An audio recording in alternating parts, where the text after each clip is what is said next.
भारत के माननीय प्रधानमंत्री श्री अटल बिहारी वाजपेयी से निवेदन है कि आप कृपया सभा को संबोधित करें।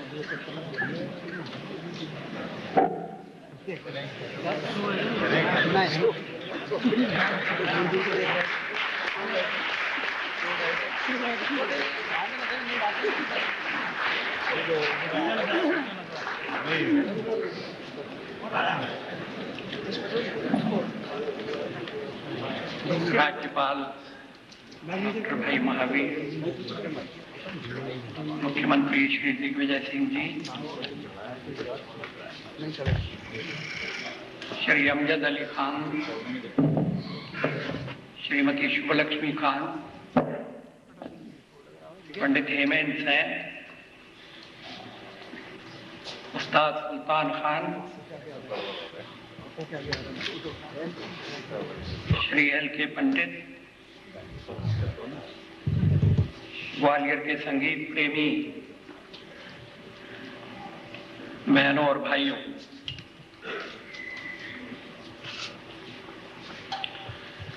मेरे लिए बड़ी खुशी का मौका है जब मैं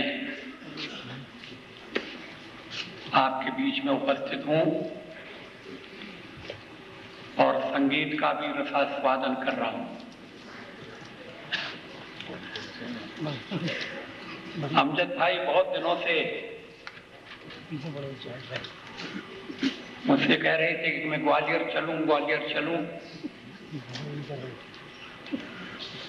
लेकिन समय निकालना कठिन था। अब जब मैंने सोचा कि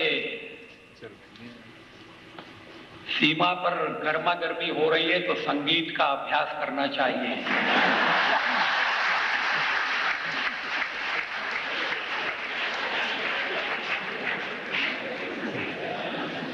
दुनिया जान ले कि हम सब तरह के राग निकालना चाहते हैं।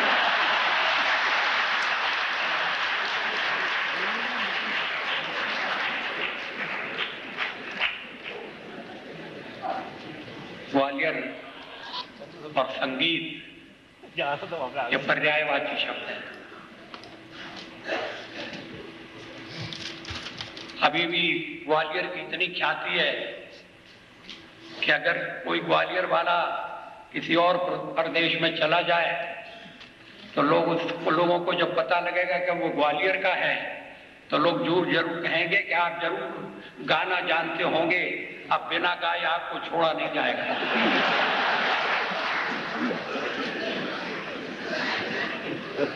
है ग्वालियर का नाता संगीत से। मेरे जन्म लेने से पहले ये बात कही जाती थी कि ग्वालियर में जब बच्चे पैदा होते हैं तो वो रोते ही नहीं, गाते हैं। मगर मेरा कंठस्वर देखने के बाद लोगों ने ये बात कहना बंद कर दी। लेकिन ग्वालियर में ग्वालियर की परंपरा, मैंने एक महापुरुषों के नाम गिना सकता हूं जिन्होंने शास्त्रीय परंपरा को बल दिया। आज देश के बड़े बड़े गायनाचार्य भीमसेन जोशी जैसे व्यक्ति ग्वालियर में आकर संगीत सीखते थे और यहाँ उनकी देखभाल करने का ग्वालियर वाले प्रबंध करते थे। अब वो दृश्य देखना मुश्किल है, लेकिन मुझे खुशी है कि अमजद भाई उस परंपरा को चला रहे हैं।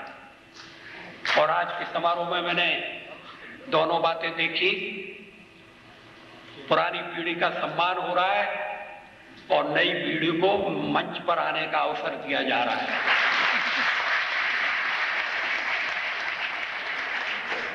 नई पीढ़ी में 2 पुत्र हैं और 1 पुत्री भी है, तो नई पीढ़ी आगे बढ़ रही है, शास्त्रीय संगीत में आगे बढ़ रही है। ग्वालियर का भविष्य उज्जवल है और संगीत का भविष्य भी सुरक्षित है। मैं आज के कार्यक्रम के बाद ये विश्वास पूर्वक कह सकता हूं।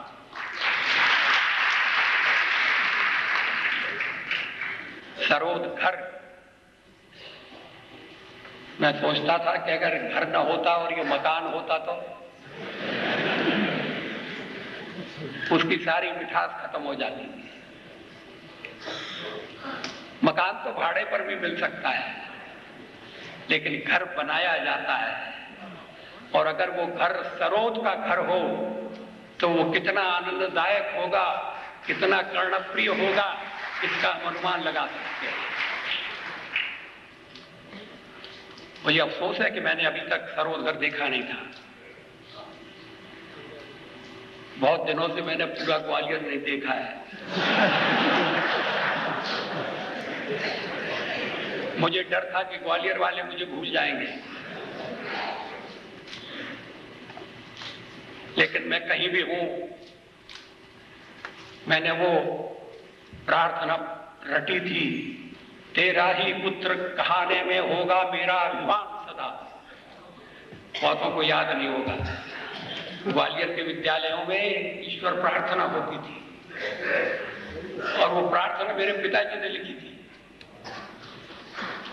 और विद्यालय शुरू होने से पहले वो प्रार्थना गाई जाती थी। उसमें एक लाइन ऐसी थी, शिंदे कुल की विमल पताका दिश विदिशन फहराए।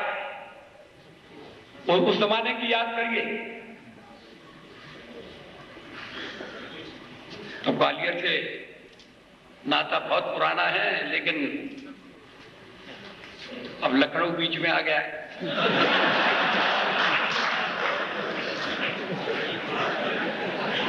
लखनऊ अगर गाने के लिए नहीं तो कथक के लिए बड़ा प्रसिद्ध है।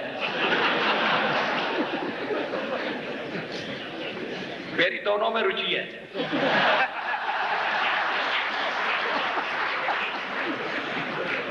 लेकिन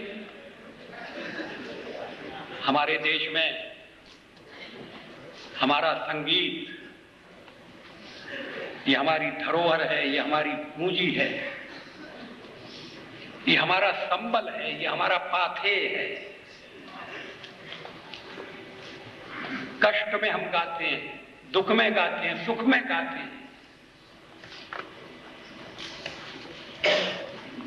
गाकर औरों का मनोरंजन करते हैं और गाकर स्वयं भी शांति प्राप्त करते हैं। संगीत के द्वारा परमानंद की प्राप्ति अगर किसी भूखंड में हुई है तो वो ये ग्वालियर भूखंड है, ये ग्वालियर की जमीन है।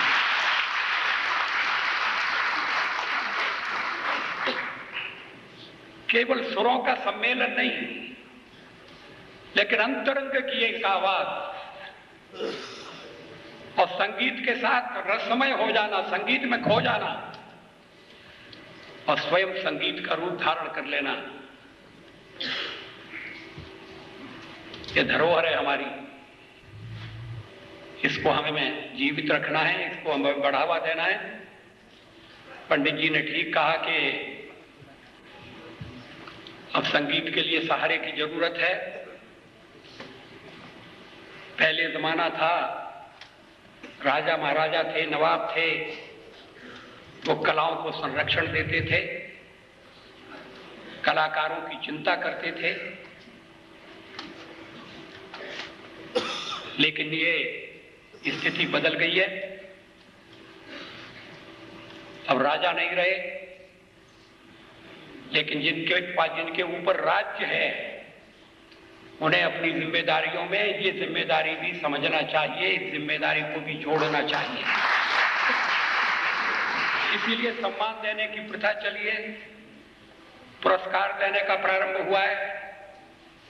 हम कला को जीवित रखें, कलापन पे। कला हमारी संस्कृति की परिचायक है, दिग्दर्शक है, और नई पीढ़ी शास्त्रीय संगीत को भी काव्य के साथ वादन करना सीखे। इस दृष्टि से आगे बढ़ने की आवश्यकता है। मुझे यहां बुलाकर अमजद जी ने एक बड़ा अच्छा अवसर दिया। मैंने 2 काम और कर लिए। मेरे साथ शाहनवाज बैठे हैं, विमानों की चिंता करते हैं। ग्वालियर के बारे में उन्होंने कहा कि सभी एयरपोर्ट का नाम नहीं है, पहले व्यक्तियों के नाम पर नाम कम होते थे, ये नई पद्धति चली है, अच्छी है। स्मरण रखने का, श्रद्धांजलि अर्पित करने का भी ये तरीका है। श्रीमती इंदिरा गांधी के नाम पर एयरपोर्ट की रचना हुई। आज मैंने ग्वालियर एयरपोर्ट का नाम राजमाता विजयाराजे सिंधिया के नाम पर रखा है।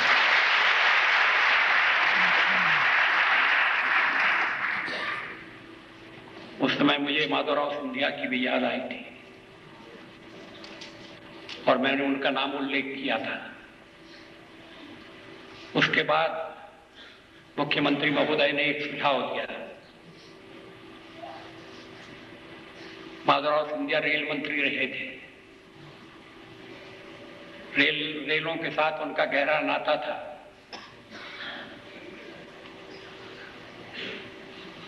अब उनके नाम को स्टेशन के साथ किस तरह से जोड़ा जाए, इसका हम लोग विचार करते रहे।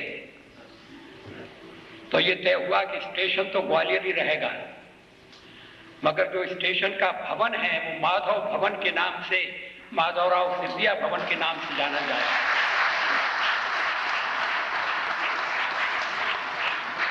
इसमें दोनों बातें पूरी हो जाएंगी। ग्वालियर से रेलगाड़ी भी चलती रहेगी और माधवराव सिंधिया की स्मृति भी सुरक्षित रहेगी। मित्रों, देश जिस परिस्थिति में से इन दिनों गुजर रहा है, उसमें इस तरह के कार्यक्रम बहुत आवश्यक है। कोई ये न कहे कि देश में तनाव है, सीमा पर संकट है और आप यहां गाने बजाने में लगे। एक बड़े बुजुर्ग है, उन्होंने कहा कि गाने का वक्त नहीं है। हमने कहा तो क्या भैरवी सुनाने का वक्त है? वो भी गाकर सुनाना पड़ेगी। युद्ध का राग भी अगर गाना पड़ेगा तो वो राग भी हमारे यहाँ है, लेकिन हम युद्ध के राग नहीं गाते, हम शांति का स्मरण करते हैं, शांति ला चाहते हैं, शांति की साधना कर रहे हैं, शांति की उपासना कर रहे हैं। मैंने एक कविता लिखी थी, जंग न होने देंगे। ये बात अलग है कि उसके थोड़े दिनों बाद ही जंग हो गई, लेकिन फिर शांति आई। शांति स्थायी है, शांति स्थिर है, शांति हमारा अब अभिप्रेत है, शांति हमारा आदर्श है। लेकिन अब संकट आ जाए तो उसका सामना करना ये भी हमारा कर्तव्य है। मैं आपका आभारी हूं, आपने मुझे बुलाया और मेरी बातें ध्यान से सुनी। नमस्कार।